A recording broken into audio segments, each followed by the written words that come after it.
Gladius and pilum, scutum and helmet.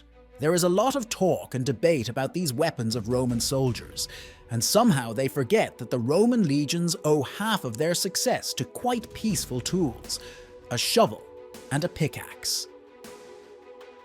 Let's see what the legion construction battalions were capable of, and their capabilities are really amazing.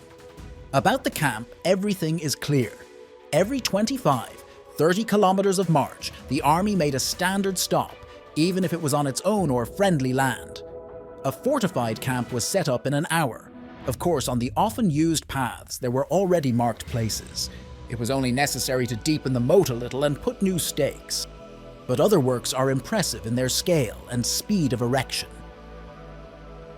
During the siege of Jerusalem in the year 70, Titus's legions surrounded the city with a 7 kilometers long wall in 3 days. The moat and rampart were supplemented by 13 towers. There were 20,000 soldiers, but not all of them were digging.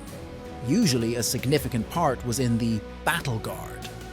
In 58 BC, 10,000 legionaries of Caesar in 18 days built a defensive moat and rampart almost 5 meters high and 28 kilometers long. The fortification was meant to stop the advance of the Helvetians. In 73 BC, Marcus Crassus ordered a line of fortifications to be built on the Isthmus of Rhegia to block Spartacus's army on the peninsula. The 5-meter moat and rampart stretched from sea to sea for a distance of more than 30 kilometers.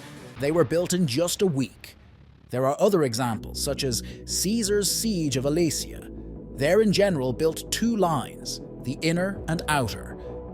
The legionaries built roads that are still perfectly preserved today. Water pipelines were not built by slaves of Rome. Slaves were not interested in quality work. Who would trust them? They could carry stones, that's fine.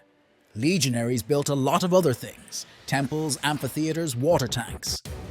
There was a double purpose, public benefit, and it was necessary between wars to employ the mass of men, so that they do not slack. This kind of feat of Roman soldiers somehow remains unnoticed, but it is worthy of respect.